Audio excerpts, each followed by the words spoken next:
In the annals of unexplained phenomena, few categories inspire such visceral unease as those encounters that occur in the sanctity of our bedrooms, in those vulnerable hours when consciousness surrenders to the unknown territories of sleep. What you are about to encounter represents a careful compilation of incidents that have been meticulously documented, cross-referenced, and analyzed by researchers who have dedicated their careers to understanding the threshold between waking reality and something far more disturbing. These are not mere campfire tales or urban legends passed through generations with embellishment and distortion. These are verified accounts, supported by witness testimony, forensic analysis, and in some cases, physical evidence that defies conventional explanation. The cases presented here have been selected from a database of over 3,000 reported incidents spanning 6 continents and nearly a century of documentation.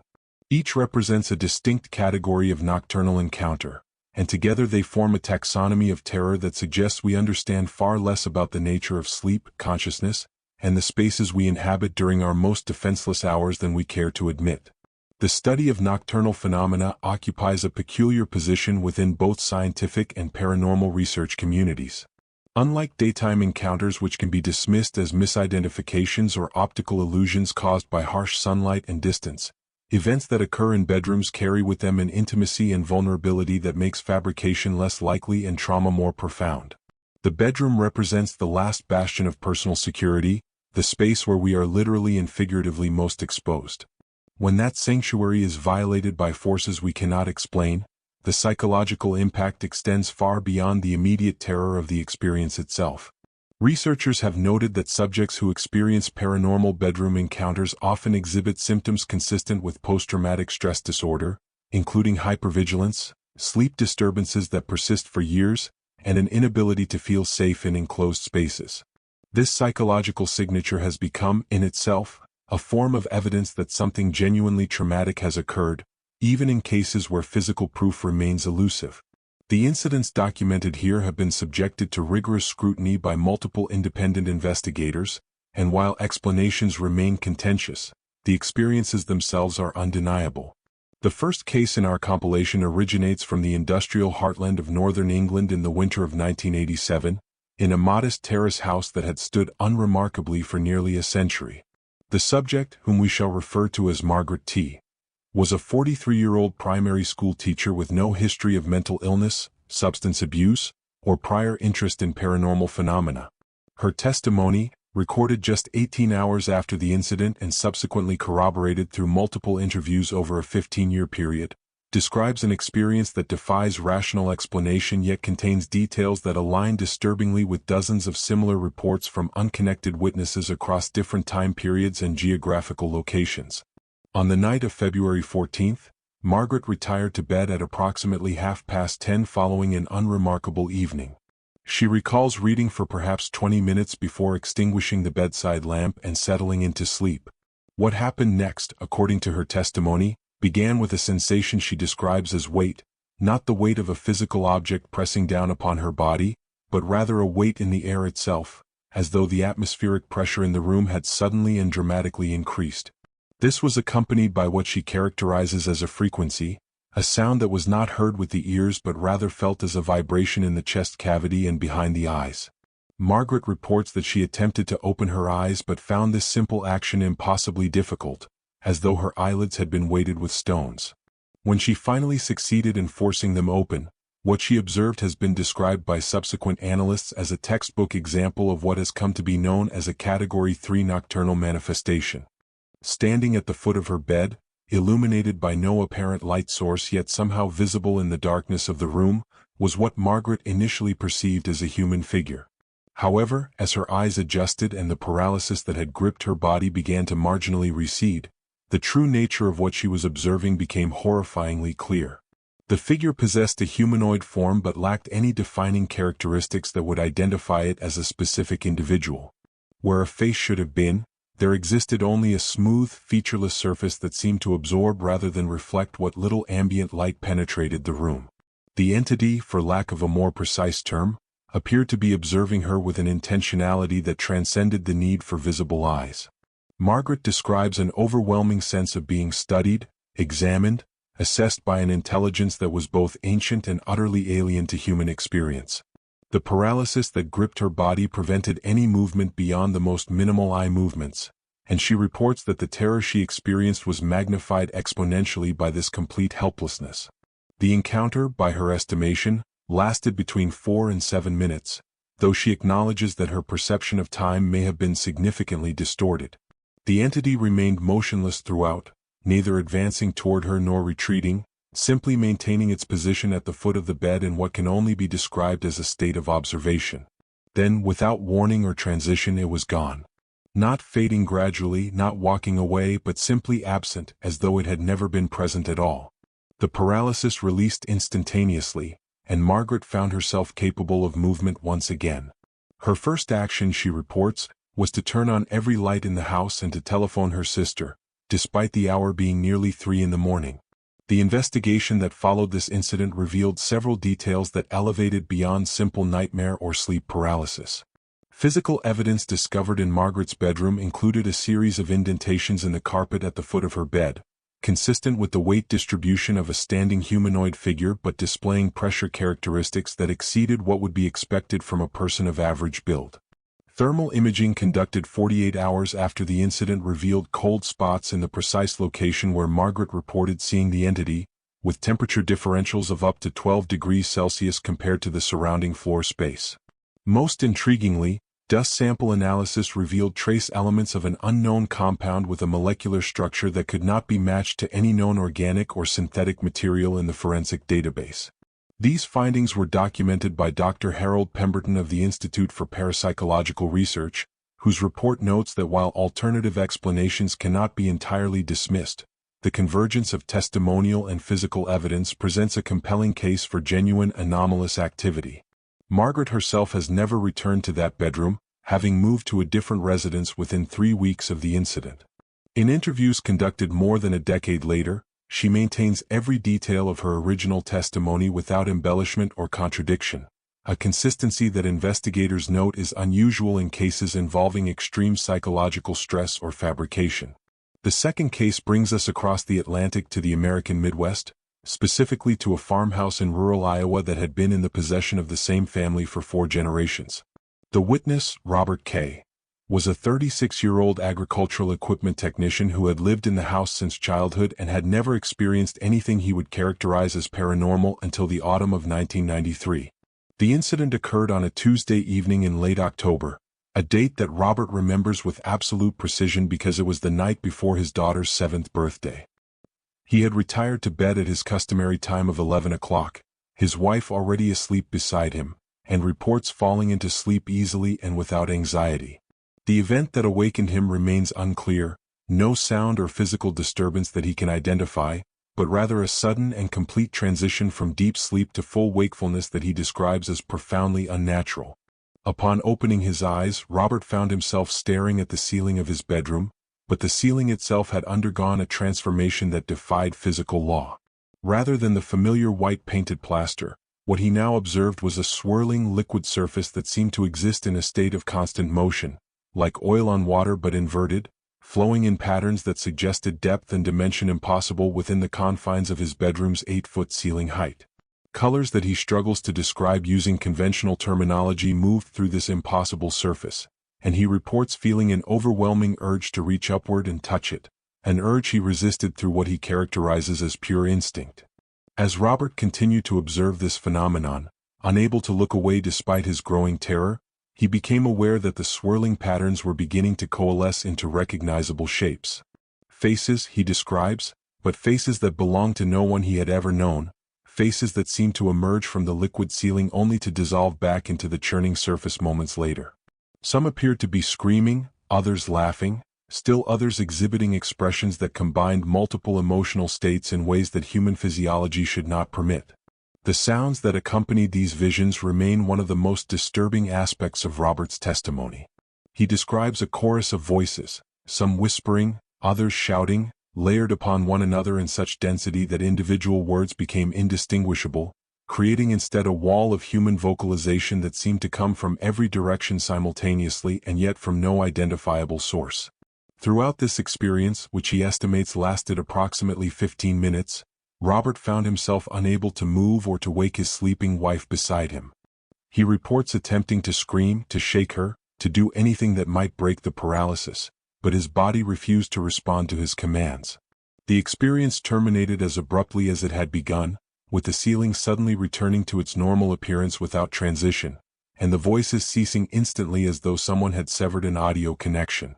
Robert immediately awakened his wife and insisted on conducting a thorough search of the house, finding nothing out of place and no explanation for what he had experienced. The investigation of Robert's case revealed several elements that aligned disturbingly with historical accounts of similar phenomena. Research into the farmhouse's history uncovered records indicating that the original structure had been built upon land that local Native American tribes had traditionally avoided, regarding it as a threshold space between the physical and spirit worlds. While such historical context must be approached with appropriate skepticism, it is worth noting that 3 previous occupants of the property had reported unexplained occurrences in the master bedroom, including 2 separate incidents in 1947 and 1968 that bear remarkable similarity to Robert's experience. More concretely, electromagnetic field measurements taken in the bedroom revealed persistent anomalies, with readings fluctuating in patterns that could not be attributed to household electrical systems or external sources.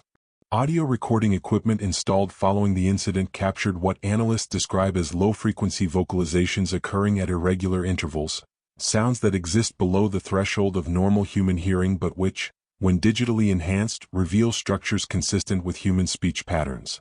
Robert himself has never experienced a recurrence of the phenomenon, though he reports persistent difficulty sleeping and has relocated to a different bedroom in the house. His wife, despite sleeping beside him during the incident, recalls nothing unusual about that night, a detail that investigators note is consistent with the selective nature of many paranormal encounters. Our third case emerges from the dense urban environment of Tokyo, Japan, where the intersection of modern technology and traditional belief systems creates a unique context for paranormal investigation. The subject, whom we shall identify as Yuki S., was a 29-year-old software engineer residing in a modern apartment building in the Shibuya district. Her experience, which occurred in the spring of 2001, was notable not only for its disturbing content but also for the fact that it was partially captured by security camera footage, making it one of the rare paranormal bedroom encounters with accompanying visual documentation. Yuki reports that she had been experiencing increasing difficulty sleeping in the weeks leading up to the incident, suffering from what she characterized as a persistent sensation of being watched, even in the privacy of her locked apartment. On the night in question, April 23, she had taken the unusual step of positioning a video camera in her bedroom, hoping to determine whether she was experiencing movement during sleep that might explain her constant fatigue. What the camera captured would become the subject of intense analysis by researchers across multiple disciplines and would raise questions that remain unanswered more than 2 decades later. The footage, which runs for approximately 43 minutes, begins unremarkably with Yuki reading in bed before turning off the light and settling into sleep around midnight. For the first 20 minutes, nothing unusual occurs, and Yuki appears to sleep peacefully in the dim illumination provided by ambient light from the street below. At 22 minutes into the recording, however, a subtle change becomes apparent. The quality of the video image begins to deteriorate, not through any apparent technical malfunction but rather through what analysts describe as interference of unknown origin. Horizontal lines begin to scroll across the image, and the timestamp display becomes erratic, jumping forward and backward in a manner inconsistent with any known recording error. It is at this point that the first anomaly becomes clearly visible. A shadow, darker than the surrounding darkness of the room, appears to emerge from the far corner of the bedroom near the closet. Unlike a natural shadow, which would require a light source and an object to cast it, this shadow seems to exist independently, moving across the wall with deliberate purposefulness toward the bed where Yuki sleeps. The movement is smooth and continuous, and frame-by-frame analysis reveals that the shadow maintains a consistent density and form throughout its progression, eliminating the possibility of it being caused by passing vehicles or other external light sources. As the shadow approaches the bed, Yuki's body, which has been motionless until this point, begins to exhibit signs of distress. Her breathing becomes rapid and shallow, visible through the rise and fall of the bed covers, and her head begins to move from side to side in what appears to be an attempt to awaken. The next sequence of the footage has been the subject of considerable controversy among analysts. The shadow, now positioned directly beside the bed, appears to extend upward and lean over Yuki's sleeping form. At this precise moment, the video image degrades significantly, the interference increasing to the point where details become difficult to discern. However, what can be observed is deeply disturbing. Yuki's body becomes rigid, her back arching unnaturally as though in response to extreme physical stress or pain. Her mouth opens wide, suggesting a scream, though the audio track captures only static interference during this period. This state persists for approximately 90 seconds before her body suddenly relaxes, collapsing back onto the mattress in a manner that suggests complete muscular release. The shadow begins to recede, moving back across the wall toward the corner from which it emerged, and as it does so, the video quality gradually improves, the interference diminishing until the image returns to its original clarity. Yuki remains motionless for several minutes before slowly awakening, her movements suggesting confusion and distress. The footage shows her sitting upright in bed, looking around the room with evident fear before rising and turning on all the lights in the apartment. What follows is perhaps the most unsettling aspect of the entire recording. With the lights on, Yuki approaches the camera, and her expression reveals a level of terror that no amount of acting could convincingly replicate. She reaches toward the camera as though to turn it off, and in the final frames before the recording ends, her lips can be clearly read forming the words in Japanese, "It was here. It was real." The analysis of this footage by the Tokyo Institute of Paranormal Research yielded several remarkable findings. Enhancement of the audio track during the period of interference revealed underlying sounds that analysts describe as vocalization of unknown origin, neither clearly human nor identifiable as any known animal species. Spectral analysis of these sounds indicates frequencies both above and below the normal range of human hearing, suggesting that what was captured represented only a portion of the actual acoustic phenomenon. Perhaps most significantly, thermal analysis of the video frames during the shadow's presence indicates a measurable decrease in ambient temperature in the immediate vicinity of Yuki's bed, with calculations suggesting a drop of approximately 8 degrees Celsius over a period of less than 30 seconds. This temperature change cannot be adequately explained by any conventional environmental factors, as the apartment was climate-controlled and no windows or doors opened during the incident. Yuki herself, when interviewed extensively following the event, describes an experience that aligns with what she observed on the video but includes additional sensory details that the camera could not capture. She reports feeling an intense pressure on her chest during the period when the shadow loomed over her, a sensation of suffocation combined with the paralysis that prevented her from defending herself or calling for help. She also describes a smell, acrid and chemical, that she associates with burning plastic but which had no identifiable source in her apartment. Most disturbing to investigators was her report of hearing a voice during the encounter, a voice she describes as speaking directly inside her mind rather than through her ears, telling her in Japanese that she had been chosen for something she could not yet understand. Yuki relocated from that apartment within 48 hours of the incident and has since refused all further interview requests, a decision that researchers respect but which leaves many questions unanswered. The fourth case in our compilation takes us to South America, specifically to a colonial-era house in the historic quarter of Cartagena, Colombia, where the layers of history seem to press down upon the present with particular intensity. The witness, whom we shall call Diego M., was a 47-year-old university professor specializing in colonial history, a man whose academic training and rational worldview made him perhaps the last person one would expect to report a paranormal encounter. Yet the incident that occurred on a humid August night in 2006 challenged every assumption he held about the nature of reality and the boundaries between past and present. Diego had been renting the house, a beautifully preserved example of colonial architecture, for approximately 6 months when the incident occurred, and he had never experienced anything unusual during that time. On the night in question, he retired to bed around 11:30, having spent the evening reviewing manuscripts for an upcoming publication.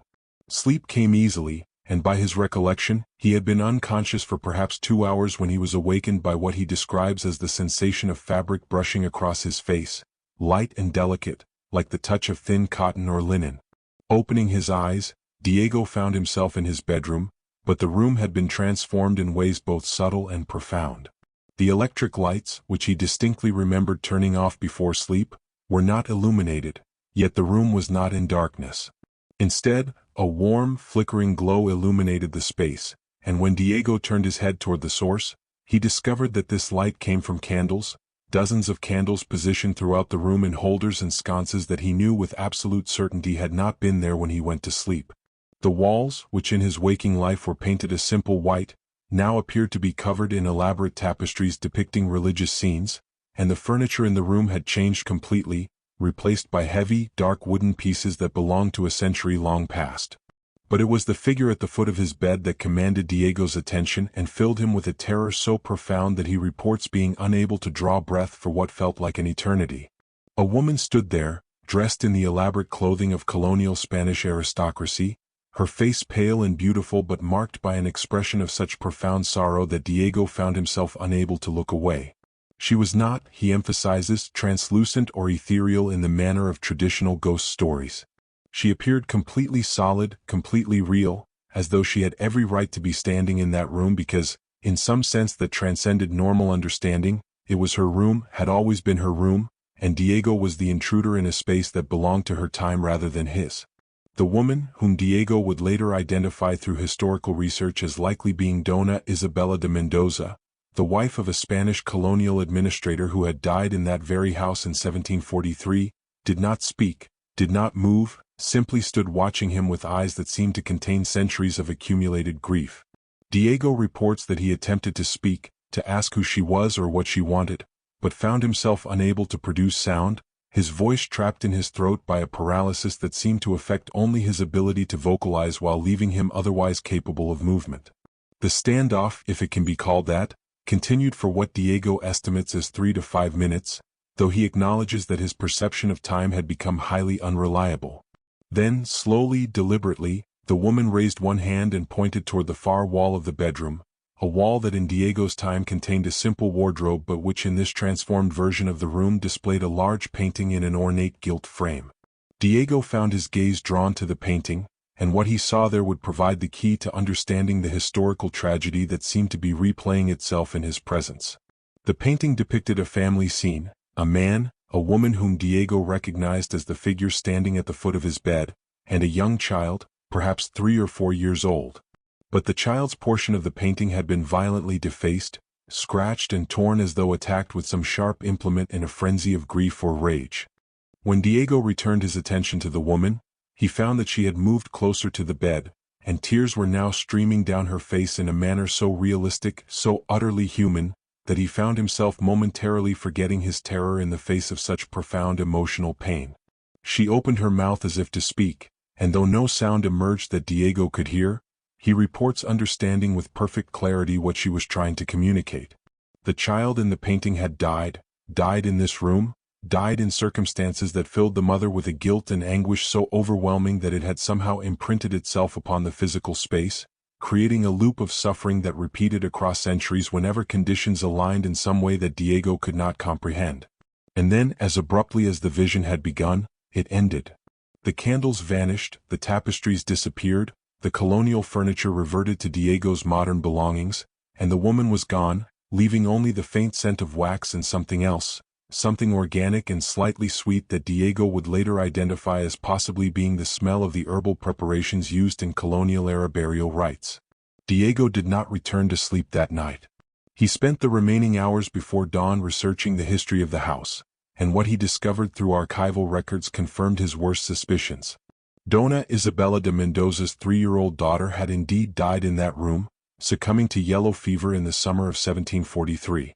The records indicated that Isabella herself had died less than a month later, officially of the same disease, though Diego's research uncovered suggestions that her death may have been self-inflicted, driven by grief that had crossed the threshold into madness.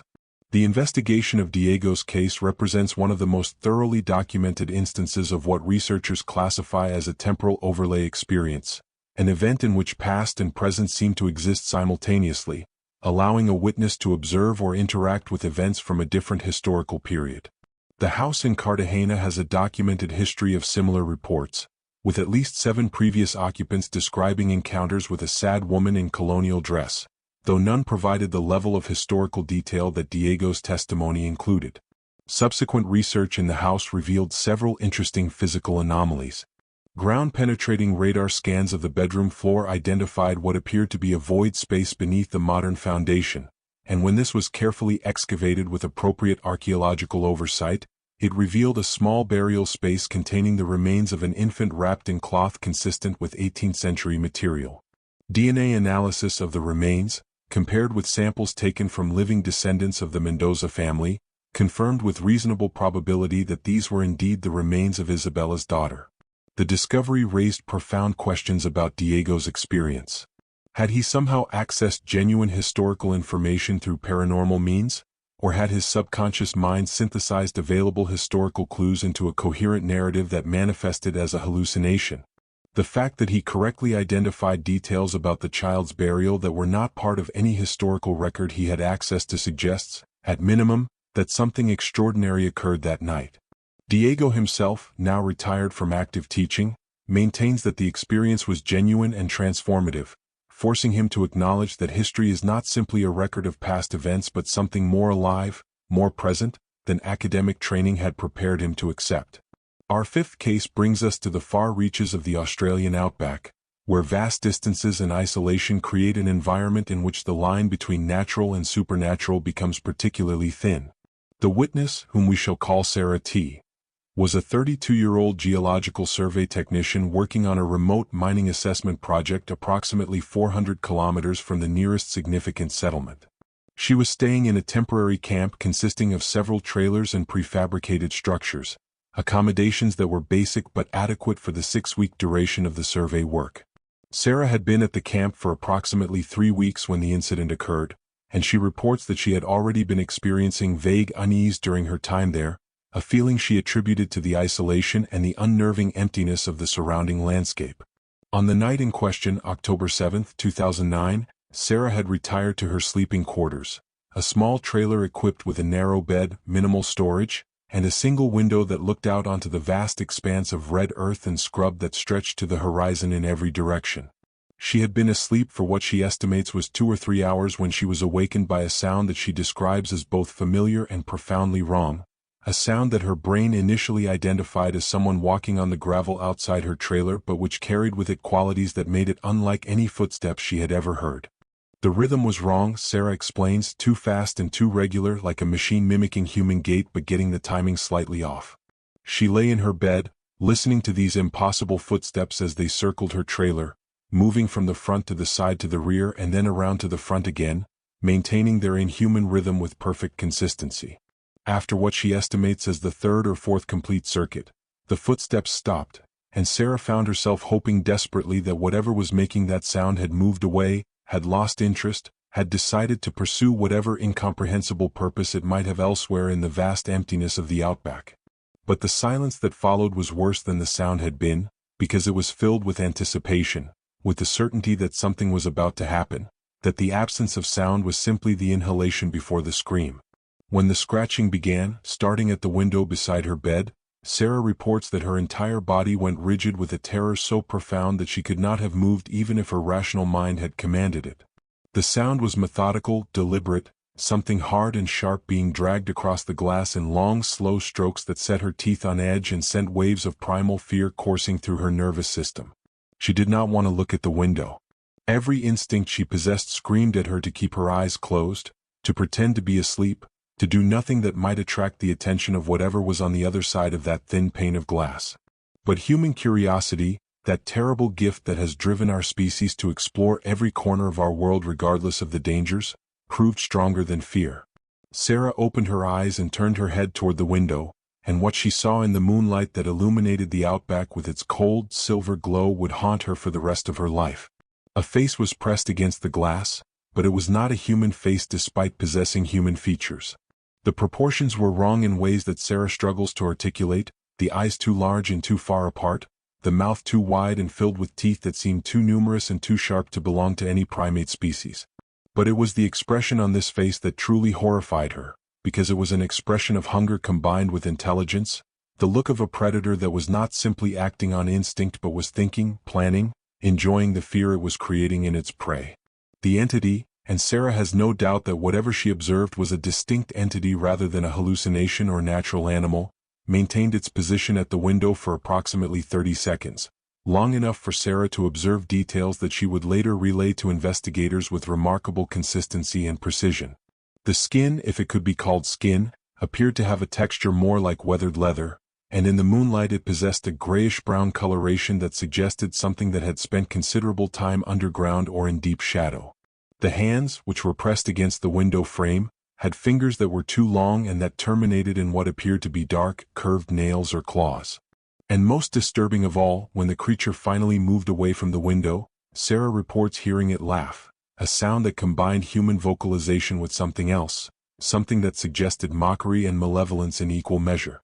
The aftermath of Sarah's experience included several elements that transformed what might have been dismissed as a nightmare into a case worthy of serious investigation. When she finally summoned the courage to leave her trailer at dawn, she found evidence that supported her testimony. The window through which she had observed the entity bore scratch marks, deep parallel grooves in the glass that could not have been made by any tool or animal native to the region. Analysis of these marks by materials science specialists indicated that whatever created them had been harder than the glass itself and had been applied with considerable force. More intriguingly, footprints were discovered in the dust around the trailer, footprints that were humanoid in general structure but which displayed characteristics that placed them outside any known human morphology. The prints indicated a bipedal gait, but the foot structure suggested a creature capable of distributing its weight in ways that normal human anatomy would not permit, and the stride length between prints was both longer and more consistent than what one would expect from a human walker. Plaster casts of these prints were taken and subsequently analyzed by a forensic anthropologist who concluded that while they might conceivably be the result of elaborate fabrication, the depth and pressure characteristics suggested that, if they were indeed faked, the hoaxer possessed knowledge of biomechanics far beyond that of a casual prankster. Sarah herself was examined by a medical professional and found to be in good health, with no evidence of substance use or underlying psychiatric conditions that might explain a hallucinatory experience. She completed her remaining time at the survey camp but requested a different trailer and refused to work night shifts, concessions that her employer granted without question after reviewing the physical evidence and her testimony. The investigation into Sarah's case expanded to include research into Aboriginal traditional knowledge of the region, and this research revealed accounts that aligned disturbingly with her experience. Local Aboriginal elders, when approached with appropriate respect and protocol, shared oral histories that described entities they called by various names but which translated roughly as the Watchers, or the Hollow Men, beings that were said to inhabit the deep places of the earth and to emerge occasionally to observe or torment those who ventured into territories that had traditionally been avoided. These entities were described as being neither fully physical nor fully spiritual but existing in some intermediate state that allowed them to interact with the material world in limited but terrifying ways. The descriptions provided in these oral histories matched Sarah's observations with remarkable specificity, including details about the disproportionate facial features and the distinctive vocalizations that combined human and inhuman elements. This correlation between contemporary experience and traditional knowledge raises profound questions about the nature of these encounters. Are such entities genuine inhabitants of remote regions, creatures that have learned to avoid human contact but which occasionally cross paths with those who venture into their territories? Or do certain locations possess qualities that somehow trigger similar experiences in human witnesses across different time periods and cultural backgrounds? The debate continues among researchers, but Sarah's case remains one of the most compelling examples of a phenomenon that cannot be easily dismissed or explained within conventional frameworks. The sixth case returns us to Europe, specifically to a medieval town in the Bavarian region of Germany where history accumulates in layers that can almost be felt pressing down upon the present. The witness, whom we shall identify as Klaus H., was a 51-year-old antiques dealer who had recently purchased and moved into a house that dated from the early 16th century. The building, which had been carefully restored while maintaining its original character, was considered a gem of medieval domestic architecture, and Klaus took pride in his new residence despite the considerable expense and effort required to maintain such a structure. He had been living in the house for approximately 2 months when the incident occurred, and like many of our subjects, he had no prior history of paranormal experiences or beliefs that might have predisposed him to interpret unusual events through a supernatural lens. The night of December 21, 2011, was unremarkable in most respects, and Klaus retired to the master bedroom on the second floor at his customary time. He recalls falling asleep easily and sleeping deeply until something awakened him in what he estimates was the early morning hours, perhaps 3 or 4 o'clock, though the darkness outside his windows provided no confirmation of the time. Klaus reports that his first awareness upon waking was not visual but olfactory, an overwhelming smell that he describes as a combination of damp earth, old stone, and something organic and decaying that he found deeply unpleasant and alarming. Opening his eyes, he discovered that his bedroom had been transformed in a manner similar to the experience reported by Diego in Colombia, but with characteristics specific to its own historical context. The walls, which in his waking life were finished with modern plaster and paint, now appeared to be bare stone, massive blocks fitted together with the distinctive craftsmanship of medieval masons. The ceiling beams, which he knew to be decorative elements installed during the restoration, were now rough-hewn timbers blackened with age and smoke.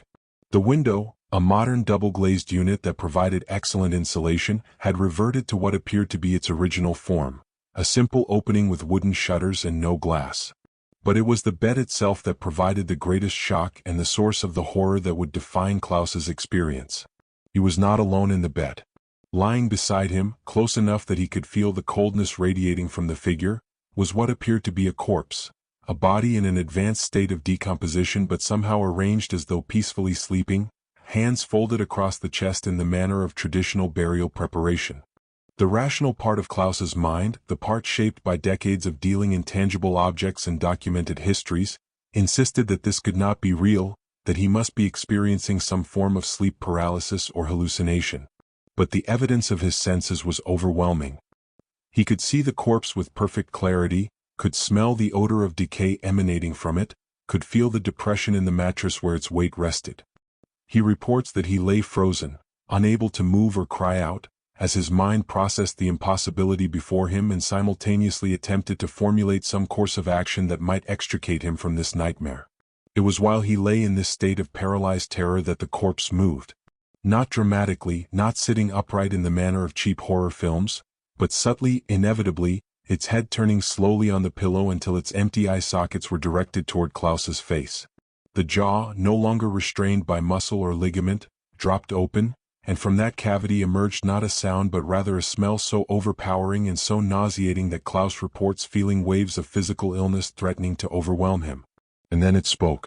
The voice did not come from the corpse itself but rather seemed to originate from every surface in the room simultaneously, a masculine voice speaking in a dialect of German that Klaus, with his education in historical linguistics, recognized as belonging to a period approximately 500 years in the past. The words, when translated into modern German, formed a simple but chilling declaration that Klaus would remember with perfect clarity for the rest of his life. This was my house. This was my bed. This was my death. You are not welcome here. The experience terminated with shocking abruptness, and Klaus found himself once again in his familiar modern bedroom, alone in his bed, the smell of decay replaced by the faint lavender scent of the bedding he had washed just 2 days earlier. But the terror remained, and Klaus reports spending the remainder of that night downstairs in his study, all lights blazing, a bottle of cognac at hand to steady nerves that seemed determined to shake themselves apart. The investigation of Klaus's case revealed historical information that provided context for his experience, though whether this context explains or merely deepens the mystery remains a matter of debate. Research into the property records of the house, which in some cases dated back to its original construction in 1537, revealed that a merchant named Matthias Bauer had died.